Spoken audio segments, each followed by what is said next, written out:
Who I am? I'm the one that got them acting different. They didn't get it cause they haven't admitted. I'm attracted when it's when I see them, I'm asking if they really know what I am. I'm the one that say it's bad for business. They just know that my attack is vicious and they have is gifted. That's why I'm asking them. Do you know who I am? 10, 9, 8, 7, power, 6, 5, power, 4, power, 3, 2, one more. Good. Under here. Roll under the bed. Good job. That lawnmower, that's that. Start that motherfucker lawn. I made the decision to train in DC because, you know, I haven't been in the coldness in a minute. I haven't even trained in the coldness in a minute, so I feel though this will help me. I'm from Baltimore. He's not from DC. That's what I learned. I thought he was from DC too. DC my second home. I've been coming up here since I was 9 years old, even younger. So I'm not really trying to get in his personal business. Probably just showing him that, you know, I could do anything, especially in your backyard.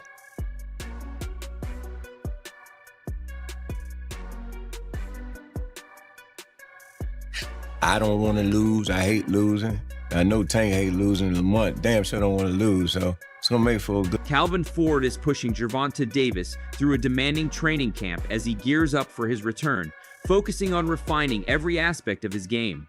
Ford believes Davis carries something rare in energy you simply can't teach. It's the kind of presence that rattles opponents before the first punch is even thrown, but what really stands out is how composed Tank remains. He doesn't rely on trash talk or loud antics. Ford says it's that calm, controlled confidence that makes him truly dangerous. Tank is different. You notice they don't say nothing like, Get what I'm saying? If you that dude, you're gonna go, get what I'm saying? They don't do that with Tank. They know Tank don't play like that. You know that? So if it's beef, you know when it's beef with us. You know what I'm saying? Because we carry it like that. But we try to stay humble. This is a sport. But guys start to run their mouth and forget who they talking to. Ford also mentioned that everything is finally clicking mentally for Davis. He says Tank looks sharp, focused, and fully committed. The process has been gradual, transitioning from light preparation into full-scale training after time away.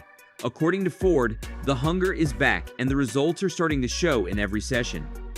A good headspace, great headspace, looking good, you know, just trying to go through our stages, you know, it's like pre-camp, then camp, you know, get them from, we ain't fought in a while, you know what I'm saying, we just get. And this momentum could be building towards something major.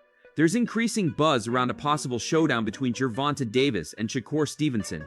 Their recent exchanges online have only fueled the speculation. While nothing has been confirmed yet, the anticipation continues to grow.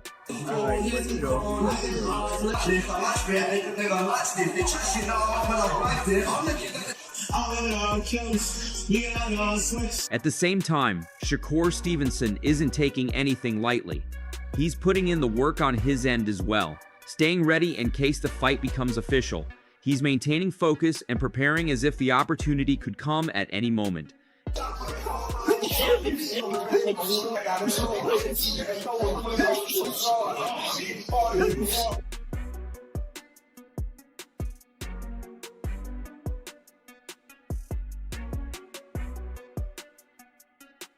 Not everyone sees things the same way, though. Stephen A. Smith offered his perspective, calling Gervonta Davis one of the biggest draws in boxing today. He highlighted Tank's explosive power and aggressive style, even comparing his approach to Mike Tyson's willingness to take a shot just to deliver one. So far, no opponent has truly shaken him or left a mark that changed the outcome. Whether people support him or not, Stephen A. insists Tank delivers must-watch performances every time. The #1 attraction in boxing. He will finish you. Yeah. He will close. And this brother comes, and he's one of those guys. They call him the mini Mike, as a Mike Tyson. Yeah. He's willing to take a punch to give it now. Yeah. And I haven't seen him hurt. He got bruised. Yep. He might have bruises, but I ain't seen nobody wobble him. I ain't seen anybody hurt him. Stephen A. also issued a strong warning to anyone thinking about facing Davis. He emphasized that even the smallest mistake can be costly. Fighters must stay disciplined, control the center of the ring, and avoid being backed into corners or trapped on the ropes. That's where Tank thrives the most. One slip, and the fight could end instantly. No. Ladies and gentlemen, you do not do that to Gervonta Tank Davis. If you got the power. I haven't seen you this hyped in a long time. Listen, Gervonta Davis is the real deal. I'm surprised you weren't out got to there. be in the middle of the ring. Yep. Or in the rope. If you're going to be on the ropes, you want to be in the middle. You don't want. Still, not everyone is convinced Davis is unbeatable. Abdullah Mason believes Shakur Stevenson would have the edge in a matchup between the two. He pointed to Stevenson's precision and technical mastery as key advantages. Mason also admitted that Davis's recent outing left him with some concerns. Combined with Lamont Roach's impressive performance, it strengthened his belief that Stevenson could come out on top. Okay, so who wins if Tank fights Shakur? Based off that last Tank fight, I'm probably leaning towards Shakur in that one. Wow, were you surprised at Roach's performance against Tank? I didn't expect Roach to be as sharp. I knew he was coming with some good work. I knew he could fight. I actually fought his little brother in the amateurs, back then. And I knew that Roach, I knew that he could fight. But before that fight, I'm thinking, Tank was going to kind of do what Roach did.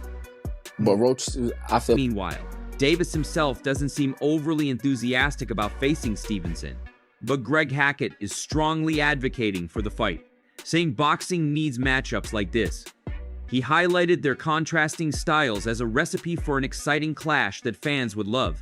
Hackett even questioned why it hasn't happened yet, though he acknowledged there could be reasons behind the delay. Still, in his view, it's a fight that must happen. Shakur, that he ain't gonna do him no favors, that he ain't gonna help him make no money because Shakur broke or something like that. Something along those lines. Yeah, I don't get all that. That's that's against the game. Like, you at least owe that fight for the game. You owe the rematch to Lamont for the game. But you owe Shakur for the game just because of the two style matchups. But if he feel like he don't gotta fight him, guess what? We can't sit here and just go crazy about it. But it is kind of crazy. It is kind of corny. You know what I'm saying? If he not gonna fight Shakur, and if he's standing on it like, I'm not ever gonna fight you, I'm not doing you no favors, and all right. But then again, you know what? I don't know what them guys got going on. I don't know what they've been through personally. You know what I'm saying? But Eddie Hearn is already thinking ahead. He suggested that as Stevenson handles his current challenges, he could actually enter a fight with Davis as the favorite. Hearn also noted that Tank is running out of new opponents, making this matchup feel inevitable rather than just hypothetical. A fight of this scale wouldn't just matter in the ring, it would be massive for the business side of boxing as well. Pader. I think he beats Tank, and I'm a massive Tank fan. But when that time comes, that will be a mega fight. And I think Tank is struggling for opponents. Like, if Rayo doesn't fight him in November and Robert's saying he's not going to be ready, who's he going to fight in November? He needs Shakur. He really does. And listen, we need Tank to make that mega fight. But let's get that fight made next year. But first, he's got to come through Joe. As for Shakur Stevenson, he's not shying away from anything. He's made it clear he's open to any meaningful fight, including one with Davis. His focus is on facing the best and proving himself at the highest level. For him, it's about establishing dominance in the sport, no matter who stands across the ring. Whatever makes sense. But once again, I would love to make the biggest and best fights happen. I would love to make the most competitive fights happen. And I would love to show the world why I am the best fighter. Shakur doubled down on his confidence, saying he feels unstoppable right now. He didn't just mention Davis, he also called out Ryan Garcia, sending a strong message to both fighters. According to him, the version of himself we're seeing now is one nobody can beat. None of these dudes gonna beat me. I don't care what happens under them bright lights. I step up, and the bigger the event, the bigger the occasion, I'm gonna be a lot better than any of these guys. So tell them all. And Stevenson's ambitions don't stop with Tank. He's also targeting Ryan Garcia, questioning his consistency and ability to stay focused over time. Shakur made it clear he's ready whenever Garcia is. His mindset is simple: bring your best or don't show up at all. Either way, he believes the outcome won't change. Here's somebody that comes in there, you never know which version of him is going to show up. So if the good version of him show up, he gets spanked. If the bad version of him show up, he gets spanked. Ryan Garcia, on the other hand, isn't closing the door on a future clash with Stevenson. However, his priority remains his current schedule. He believes that if he keeps winning, the demand for that fight will naturally build. turning it into a major event down the line. For now, his focus stays on the opponents directly in front of him. Come back. If he sees me running this up, he might want to try to challenge the young bull. I ain't gonna lie. And we wait. Terrence Crawford has also been working alongside Stevenson and had high praise for him. He highlighted Shakur's discipline and relentless work ethic in training, making it clear he believes Stevenson has what it takes to compete with anyone in the sport and win. He soak up everything that he needed to soak up, put it into his arsenal, and then he make the best out of everything that he learned from everybody. Then throw it straight left to the box. At the end of the day, you don't want to feel like a know-it-all. And the people that know it all are the people that don't go very far. You got to always be a student. You got to always be able to learn and pick up things from this person, that person. He's a work of art. The sky is the limit with Shakur.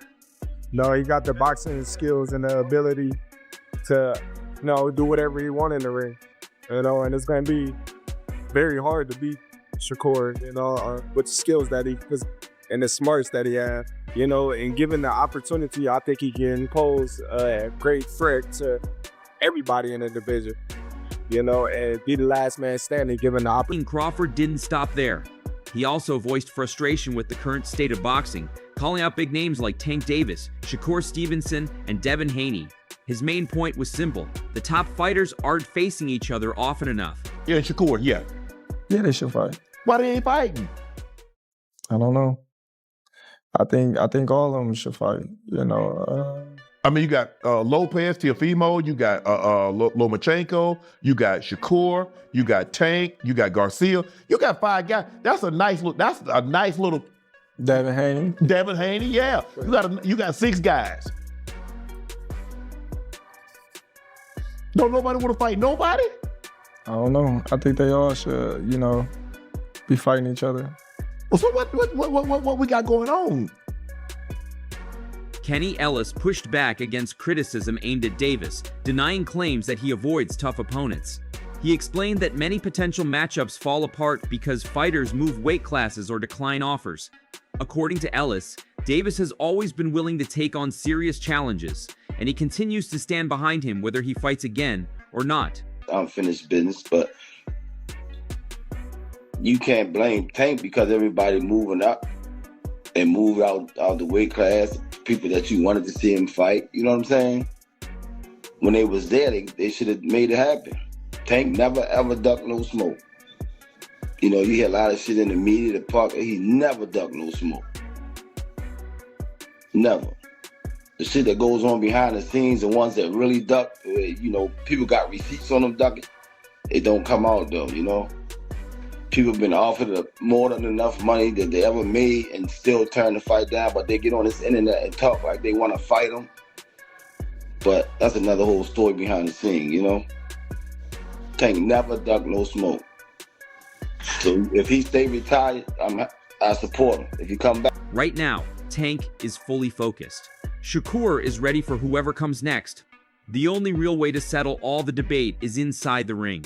Make sure you stay tuned, because if these fights get made, it's something you won't want to miss.